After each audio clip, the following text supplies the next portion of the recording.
welcome back, everybody, to the DanJohnUniversity.com podcast. I'm Dan John. This is episode 310, and I'm as excited as ever to be with you. As a reminder, if you have questions, please send them to the podcast at this address, podcast@DanJohnUniversity.com. I try my best to answer each and every question. Today we have a couple of questions about the armor building formula. And for those of you who don't know, that book is available along with some other books over at danjohnuniversity.com/bookstore. The Easy Strength Omni book, I was just looking at that the other day, and it's a pretty, I wrote it, so I have to be careful, but it's a pretty amazing book. I wish I'd had it as a kid. And the armor building formula is just a great way to get in shape without spending your eternities in the weight room. So here we go. Our first question is from Brandon, and Brandon's question is a bit of a journey, a little odyssey, but the question is good. A friend of mine recently had hip surgery. I would have liked to have known what kind. He's in his early 40s, in good shape overall, runs and exercises regularly, played collegiate baseball, not overweight. I believe the surgery repaired a torn ligament or tendon. Oh, sorry. It wasn't a full replacement. He's about 6 months post-op. 6 months after my total hip replacement, I was the only person to flip the caber at the Highland Games. So you can do a lot of things after a THR.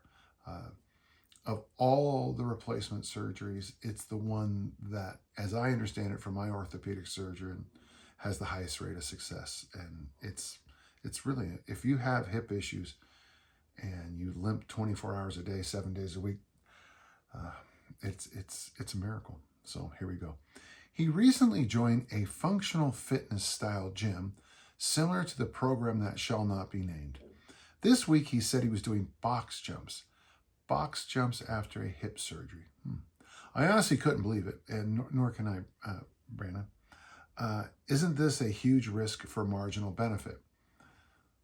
I never like to, since I'm not at the gym, I didn't see what's going on, I didn't see the prep. I don't like to usually make comments, but Brandon, I'm seeing this all the time. You're just having people do things that probably won't help long. The cost of benefit, the risk to the reward, the rate of return, whatever we want to talk about it, just isn't there. Don't get me wrong, Brandon continues. I'm really glad that he's doing well and he's able to do box jumps without being injured. The problem with injuries in training and competition is you never know when the injury is going to come, because they tend to be, the old word was acute, or just boom. It's like getting hit by a car. You're having a great day and then you got T-boned and the rest of your life you suffer. I'm just concerned that it could do more harm than good. Why do gyms have average people doing high-risk exercises like this? Do movements like this make our bodies more robust and injury-resistant? What exercises would you recommend to someone who wants the benefits of box jumps, but with a lower risk of injury? A lot of questions here, Brandon. I'll do my best to maybe make a box and see if I can summarize them all. First off, your friend is between 36 and 55, and that's a range where I think is very important. Now, if you know my work, I break age down into 4 parts, like up to 16 or 17, and then up to about 35 is the next range, then 36 to 55 and 55 and above. I finally took my own advice as a person well above 55 now, sneaking up on 70. Wow, that happened fast. I've been telling people for years to mix bodybuilding with joint mobility exercises. So I'll do something like an incline press followed by an original strength movement. And then lots of walking and caloric intervention. And by that, I mean, after 56, you got to make sure you're getting certain nutrients, but you're not just adding body fat. So that's why I think after 56, it's so important to really have a real tight fist on your protein intake. Probably keep an eye on total calories. I like to be in about 100 calorie deficit. They also allow me, I don't want to get, well, I have funny name for it. It's a little offensive, but I have 500 calories a day that I just call F up calories, because I think I don't measure butter when I'm making my eggs. And so there's some extra calories I didn't see. And I don't really measure out exactly how much, cottage cheese I put on the plate. I know that this much, what the brand I use is 110 calories, but, I measure it, a couple times and I eyeball it after that. So if it's too much, I've got them built in. So I bodybuild 3 days a week. I do original strength movements between each and every set. And then after that, I go for a walk and I strive for 10,000 steps every day. After I do my workouts, I eat my very fixed breakfast, and then I have a reasonable dinner and a snack or two and a dessert, and actually Pinot Noir too. That fits into my calories. From 36 to 55, this is the time of life where I think this is the biggest investment you can make. Now, I think from birth to 16, you're making big investments that you don't even know you're making. I've been noticing lately, because we did this in my financial intentional community, I didn't realize the impact of taking that typing class in the 9th grade. I can type about as fast as I can talk. In fact, I probably actually type better than I talk. But I didn't realize the long-term financial impact of that typing class. As a child, I learned the great books. I learned how to discuss. I learned the basics of logic. When I was about 8 or 9, my brothers came home with a weightlifting set, and I fell in love with weightlifting in 1965 when I started lifting. I had no idea that the great books and the weightlifting and the typing would lead me to my career today. So even up to 16, you're making these massive financial and physical benefits that are going to be around the rest of your life. From 16, 17 to 35, this is a good time to do the knots. And the knots would be, to quote Art Devaney, don't get fat in the first place. If you can, from age 17 to 35, remain lean. I'm very proud that I'm at my freshman. The weight I threw the discus as a freshman. As we sit here right now, I'm 202, and that's what I weighed as a freshman in college. I was small, but I was fast. And I think it's important, and the other side of things too is be as debt-free as you can in those years. I mean, obviously there's good debt, but stay lean, take care of business, establish your foundations, establish your family, establish your career, whatever you decide to do, take care of business. 36 to 55, where your friend is extremely important, because a lot of people notice when you get to, all of a sudden, all that hard work you put in the first 35 years of your life starts to pay off. Here in the United States might be different than the other countries, so just bear with me, but this is where you probably are either if you work for somebody else, you've probably climbed the ladder high enough so that you can go on vacations with the family. You can afford that second car. You can, all of a sudden, you're not so strained and pulled apart. Your investments that you're making now for your future in finance are really important, but there's a more important investment between 36 and 55. And that's what I call everyday strength. So what's everyday strength? If you're lifting weights, and the research has been clear on this, it's from this book here, The Physiology of Strength by Theodore Heidinger, which was written before I was born, translated into English in 1961, is that I saw something interesting in the book that really didn't make sense the first time I read it in high school. But there's this idea that if you lift weights, you get stronger and stronger and stronger, and then it plateaus. If you stop lifting weights when you start to plateau and take 6 months away, the next time you start lifting weights, you'll get up to those plateau numbers really fast. Take another 6 months off, and you get up to those numbers even faster. Take another 6 months off and you even faster. But what I want people to think about is, what are those numbers, 2, 3, 5, 6 workouts after you took 6 months or a year and a half off? To me, that's what everyday strength is. Maybe you peak up for a little friendly competition with your buddy to bench 315, and then your job changes.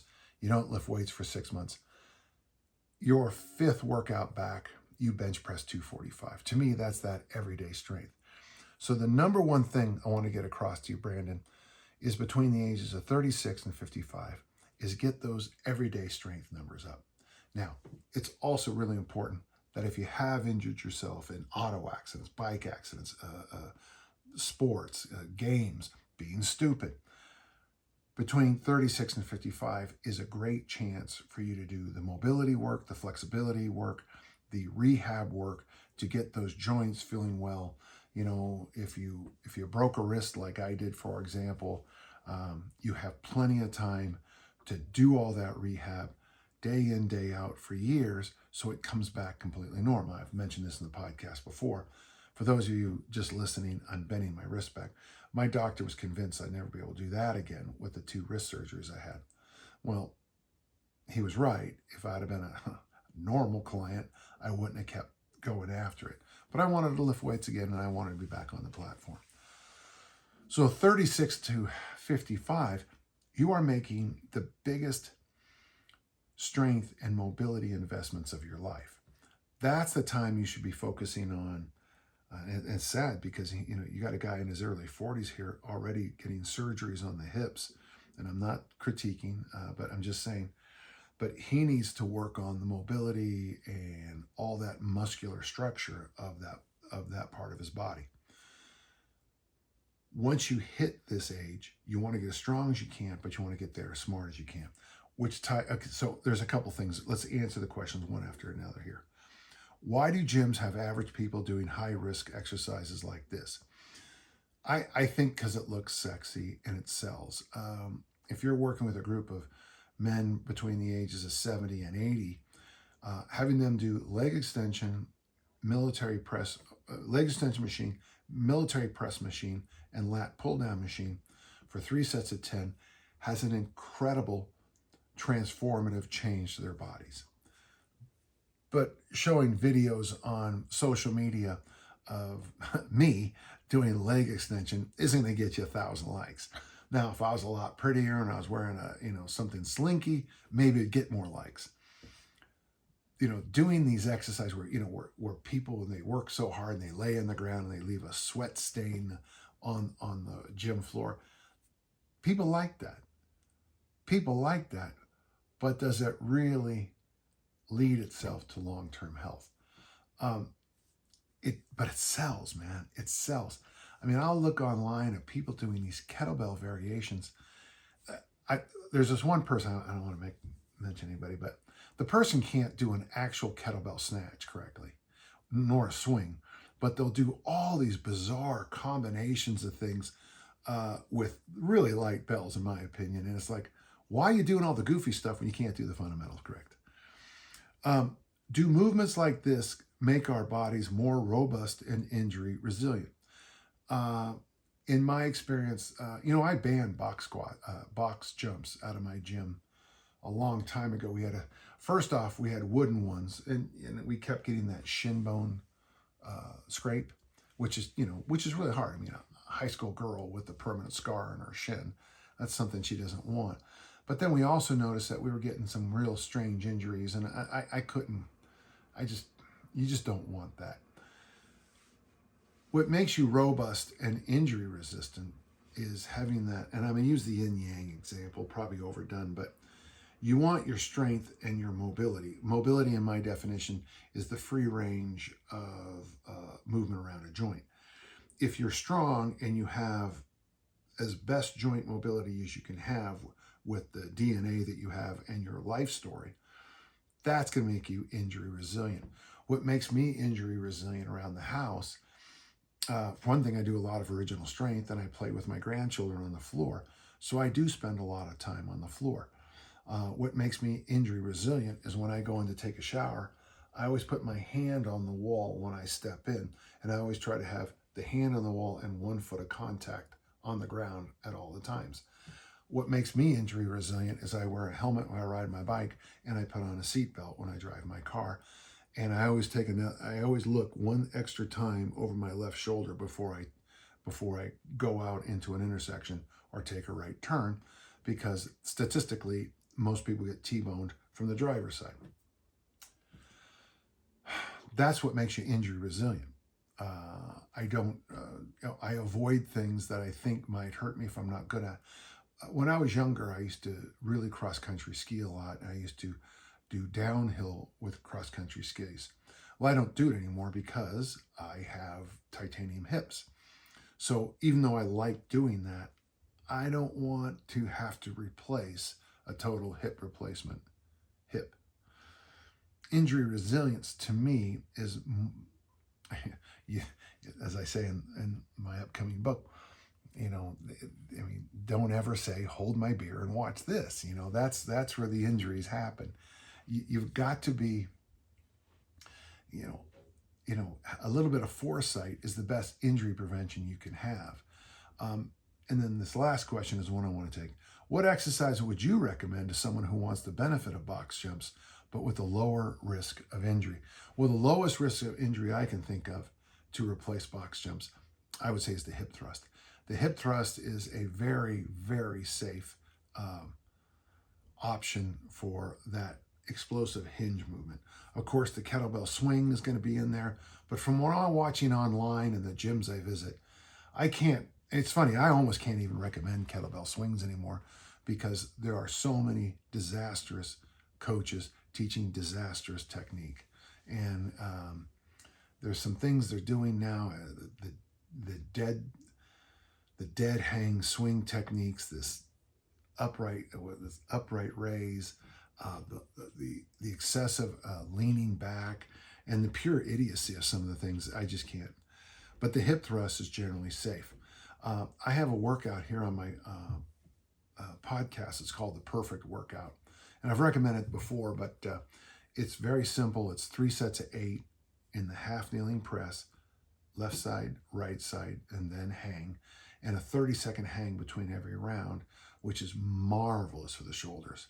That's followed by hip thrusts, Bulgarian goat bag swings. These are all available on my site. And then the goblet squat and the overhead squat. You do a goblet squat with 24 kilos, and then you just use a broomstick to stand, broomstick overhead squat. It'll make sense when you watch the video. And suitcase carries. For me, I think you get all the benefits of the box jump doing that without any of the dangers. Now, someone's going to say, well, that's crazy because what about explosiveness and spring? I like getting my spring by playing catch with the Frisbee and catch with the American football. I get my spring. Now, if you're going to do box jumps where you jump up and then slowly walk down, I get it. I could see someone with no issues doing that. But sometimes people, even though it looks great, it looks sexy, they're just not there. And then having said all that, a couple times a year, I step on the platform and I compete as an Olympic lifter. And for me, as dangerous as the snatch might look, it is a box jump of a sort. But unless you're a lunatic, very few people would do high rep actual snatches. Now you might remember that one contest they had online, how many snatches can you do with 85 pounds in 30 seconds? I thought to myself, why would you be using 85 pounds? But those are my recommendations, Brandon. I hope they help. The phrase functional fitness has come and gone probably since the millennia, probably 85 times, about every 2 months, it's the new thing, and then it becomes the worst thing, then the new thing. But what is functional? I'm a grandfather who has infants, and for me, being a functional grandpa is driving my older grandchildren to the bookstore, walking around the mall, having coffee with them, playing chess with them, hanging out with them. With my little grandchildren, functional is me getting down the ground and playing with them while they're learning to crawl and roll.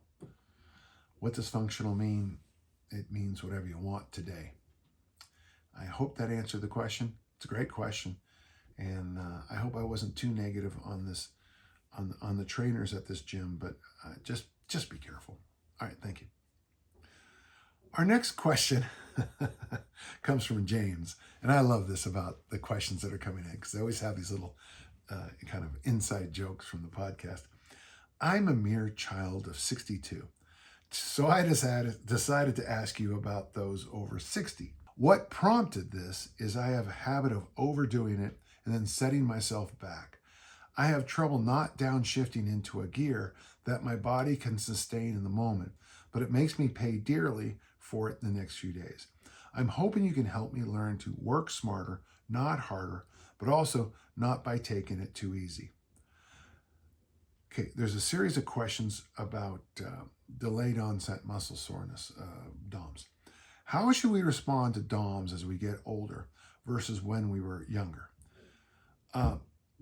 Then he says, how should we, older deconditioned former athlete, use DOMS as a guide?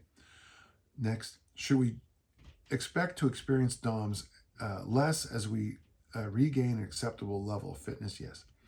Or is it just part of pushing ourselves appropriate hard on a regular basis?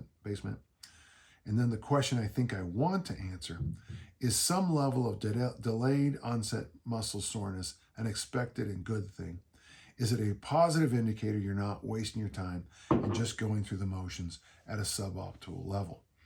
Well, the issue with soreness is that a lot of people equate soreness with success, soreness with adaptation, soreness with improvement. Soreness, I mean, years ago, we had a discus camp. John, a couple of people there were elite jump ropers. And so John decided we would start the camp off with a jump rope clinic. And so on Sunday night after dinner, we went out, instead of doing discus drills, we did jump rope for the better part of 2.5, 3 hours. And it was impressive. And I didn't realize how specific the sport was. Problem was, nobody had done any jump roping. All the throwers, campers, and coaches never jump rope. And so we basically spent that week of discus camp walking backwards up the hills back to the dorms, of watching people. We had to bring out those big, well, they're plastic garbage tubs, fill them with ice. Basically, we looked like a MASH unit, Mobile Army Surgical Hospital unit, for a week. There's nothing wrong with jump roping. In fact, jump roping has great value. The problem was, and I'm sure a lot of us thought, boy, I'm so sore, my calves will grow. If you want to be sore, just go try something you've never done before. Boy, if you want to be sore, come out here to Utah. We have a mountain over here called Mount Olympus. It's about a 3+ hour hike up, about a 3+ hour hike down. Every time I've done it this time of year, I've seen rattlesnakes. You will be sore. Now, will that soreness equate to elite performance a few days later? When I was looking over the questions, I reached out to a friend of mine, Mike, who's a really good physical therapist, works with a lot of really impressive Major League Baseball players. And we were talking, and this is a repeat of a conversation we had a while ago, but what does soreness mean? And the correct answer is, I don't know. A lot of bodybuilders will equate, they will say that, oh, since incline flies make me so sore here, then that must be what the muscle is building. Now, it could be that it's sore there because maybe you're, I don't know, ripping a tendon or ripping a muscle or ripping something, I don't know. Soreness is something that is part of the feedback we're getting, but it's not all the feedback. That's why I like, if you're on a body composition thing, first question I say is, what is your waist measurement? And then we do the math about height to your waist measurement. And it should be your waist measurement should be half your body height. Okay. Then we can do before and after pictures, or what I say, before, after, and then after pictures. You can do whole body measurements. You can do all kinds of scans now. In fact, it seems like almost every week a new tool comes out for body fat and where the muscles are. To me, those are all better measurements about your progress than if I'm sore or not. But here's the wonderful thing about soreness, is if I do something stupid on Monday, I'm sore as hell on Wednesday. That's a ton of feedback. If you're on a body composition program like I am, you don't see it. You don't see it in real time. My goal, I started this 4 years ago, was to lose a pound a month for 4 years. And I've been doing that. In fact, it's actually got accelerated the last few months, which is great because, I want to be around for the grandkids. A pound a month is a quarter pound a week, and you just don't even notice it. So for me, I weigh in every single day, 366 days a year. And only when I move my vision way back do I see any progress. But if I change exercises on Monday, I'm sore on Tuesday or Wednesday, depending on what part of my body it is. So we don't really get a lot of feedback from simple soreness. The feedback you want to see is, for most of my listeners, is you want to see increases in strength and decreases in body fat. And if your strength is going up and your body fat is going down, you probably look better. Well, I hope you better look better. You probably feel better, and ideally you move better. And on the other side of that move better thing, that's why I do all that original strength stuff, is because I want to not only look amazing, Captain Amazing, for those of you who know Mystery Men, but I also want to move amazingly. I just want to take this last question and then run with this. You said, is it a positive indicator you're not wasting your time and just going through the motions at a suboptimal level? So it is feedback, but what I'd like you to start thinking about, if you don't mind, James, is how your training and how your recovery are working together. So for recovery tools, the best recovery tools are, in no particular order, but sleep, yes, number one, water, or hydration as we call it now, and probably nutrition. Those are probably your three biggest tools. If you've locked your sleep down, and I take it very seriously, to keep my mind healthy, one of the things that's really important is I have a set bedtime and bedtime routine. And then I try to wake up with an alarm clock every day, which means 6:30, no matter what I have to get up for, or 6 or 5 or whatever. Having a fixed bedtime and a sleep ritual helps me more in recovery than all the other things I use. Right next to me, I have a sauna. I'm a big believer in saunas. I also have a really strange mat upstairs. I got the idea from Tim Anderson. I don't know what you call it, but it's called an acupressure mat, but there's a fancy name for it. And basically you lay down in, and it's just a ton of basically feels like pins, and there's a neck roll. The reason I use that one is I experimented one time meditating on one of these, and I was in such a deep meditation, I was sold forever on this thing. I walk after every weightlifting session because I think walking not only burns up the free fatty acids, but it also is one of the best recovery tools I have. I walk 10, well now it's 11,000 steps a day because I think walking is one of the best recovery tools. I focus on my sleep hygiene because that is a recovery tool. I keep an eye on my water intake, and I really keep an eye on my calories and protein intake. That combination is going to get me farther along than honestly worrying about whether I'm sore in this part of my pec or that part of my pec, okay? I hope that helped. I'm not saying soreness is a good thing or a bad thing or has no value at all. it's just real hard to figure out what it's telling you.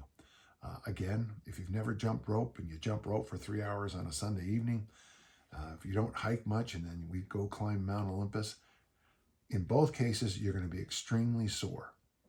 And what are you going to find out? What feedback do you get from that? You probably shouldn't climb Mount Olympus unprepared. And that's a life truth, that's a golden life truth. Be prepared. Someone should use that for an organization. All right, thank you. I hope it helped. Sebastian asks a much shorter question this week. I hope this is the right place to ask. It would be great to hear your perspective on form versus fatigue. What I mean specifically is, during a training session, at some point, one starts to lose energy and form may get compromised. My core, for example, will not be as strong, but I want to continue to push myself to do more armor-building complex rounds. How do I push myself, but without compromising form, to prevent injury? Is it as simple as, if you feel any part of your form is getting compromised or you are out of breath, you stop? To me, the next book I'm bringing out is called The Art of Coaching, and this to me is part of the art of coaching. Let me just make it real simple for you. If you're throwing the hammer, the discus, the javelin, doing lots and lots and lots of compromised throws are not going to help you throw farther. So, at a track meet, I get 6 throws, 3 in the trials, 3 in the finals. And you don't have to be in very good shape to throw a discus 3 times. I'll be honest with you. So in practice, you have to really throw far. Now, there's a value for drills or what we call range throwing and all the rest. But if I keep throwing and throwing and throwing, and I start off throwing 200, then I start, an hour into it, I'm at 170. 3 hours into it, I'm at 140. What I'm training my nervous system to do is throw crappy, okay? And that's the truth. If you're Olympic lifting and your form breaks down, the bar's going to hit you hard and it's going to hurt you. So for those of us who are competitive lifters who are listening, you probably heard that question is like, well, you never want your form to break down, because if your form breaks down as a power lifter in the squat, you don't have great spotters or great safety tools, you could be, to quote Parks and Rec, dunzo. And you don't want to be dunzo. Your form breaks down in a deadlift, you could, like that Stu McGill book where he talks about filming a guy, pop a disc. I mean, that's like, who'd have thunk that? If you're an Olympic lifter or power lifter or thrower, most of our listeners will be like, yeah, once your technique breaks down, you got to drill, you got to practice other things, you got to maybe do supportive exercises, but you're done. For those of you who use the weight room for body composition, to feel better, for all the other great things that exercise does for you, like the ABC, one of the things and if you buy the book, Armor Building Formula, available at danjohnuniversity.com/bookstore, one of the things notice is that I nudge you up on the ABC. Week in, week out, we kind of, float ourselves up, because you don't want to, there are obviously people who can pick up the double 32s and do 30 rounds the first time they try it. But for most of my listeners, this is something you want to float up with. There's 2 things, Sebastian, specifically about the armor building complex. The first thing I would recommend you do is extend your rest periods between rounds. If you're trying to do every minute on the minute and your technique is compromised, don't do every minute on the minute anymore. Take some extra time and then, finish your rounds. And that's actually not a bad way to train anytime.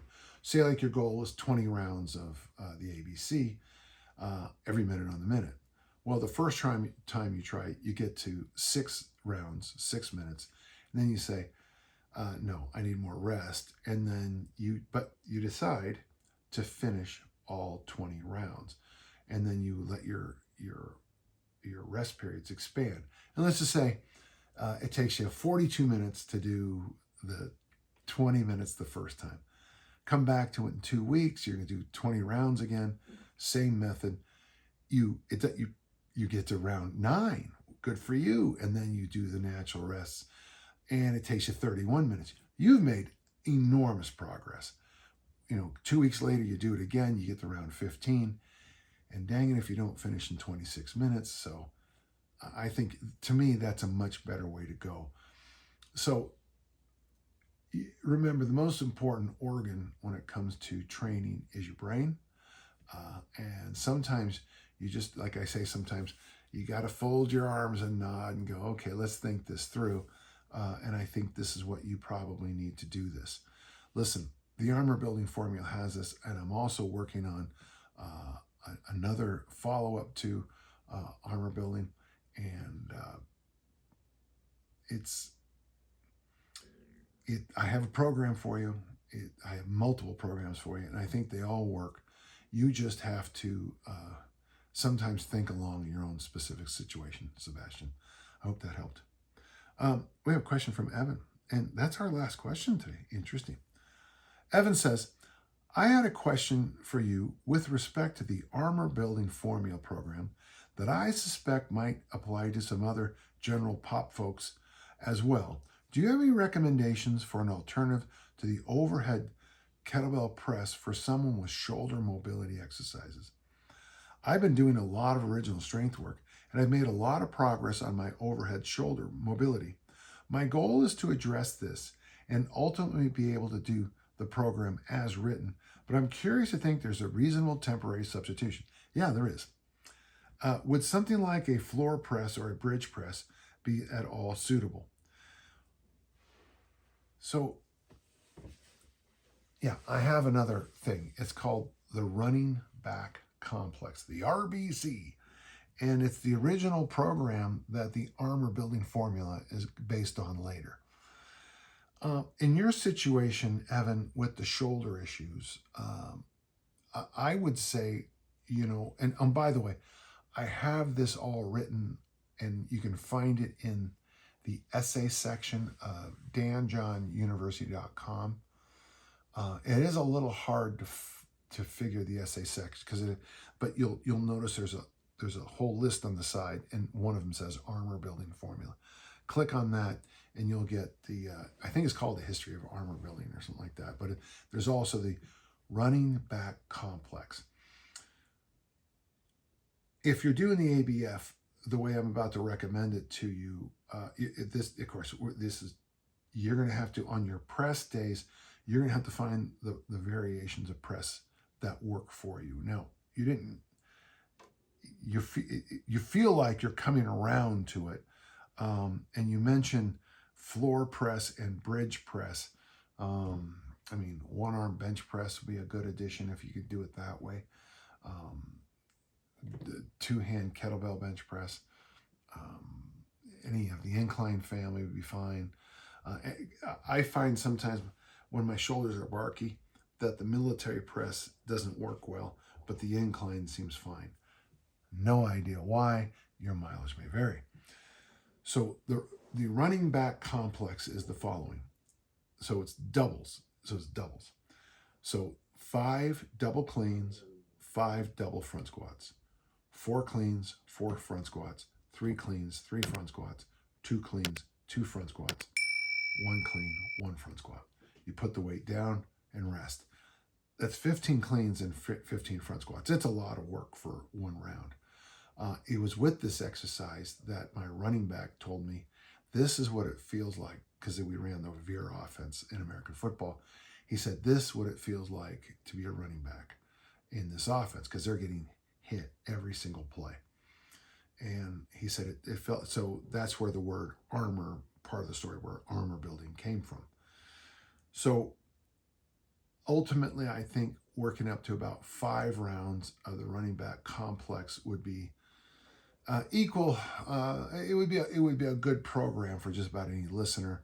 And of course, rest as you will between rounds. I would be a little bit overly cautious. If you're going to try 5 rounds of the RBC the first time, so that's going to be 75 cleans and 75 front squats. Don't make the mistake of sprinting into that second set so quickly. Make sure you have a full rest after the first set, because a lot of my programs are accumulation issues. Accumulation is this great term, but and I use it as the base of my coaching. So accumulation is the idea that, if I'm working with an elite athlete, I always like it if I have a discus thrower that played like high school football, high school basketball, and obviously track and field would be best. And when they come to you with that background in all those other sports, they've accumulated all these skills. If you're working with a high school tight end or fullback, they've pushed sleds, they've driven people back, they've had collisions. If they played basketball or wrestling, there's skills that they have in those sports that are just there in the athlete. And you know it when you see it. When you're coaching, I loved it when my throwers would wrestle, because they would show up in the best shape of their life. And, the first practice or two, all we had to do was remind them about the techniques, but their system had built up so much. And then when they started to let their weight, because, high school wrestling, there's weight classes. As they started to kind of regain their former size, you just watch the shot go farther and farther and farther away, which was always just kind of fun, So the running back complex, 5544332211, might be right up your alley. For those of you listening who want a little spark in their training, one of the things I recommend in the new supplement for a lot of people who've gone through the ABC a couple times is the RBC. And I am actually working with someone right now, and we're inventing a RBC program for people who can't handle all the presses. Evan, I gave you some good ideas. Somebody told me that they were doing the 2 cleans and the 3 front squats and then doing something else. Just do the cleans and the front squats and put the press day somewhere else. Okay, Evan, I hope that helped. Thank you so much. Well, that's it. Reminder: if you have a question, and I love them because this is a question and answer podcast, please send your questions to podcast@danjohnuniversity.com. I love answering the questions. We're sneaking up to number 400 already. I know it's only 310, but it just doesn't seem like that long ago. I was in the early 200s. Last week's Wandering Weights, my weekly newsletter, you can subscribe to it at danjohnuniversity.com. We're up to newsletter 555. So, if you do something every week for long enough, the numbers get really big. So I hope that helps. So until next time, let's all keep on lifting and learning, and thank you.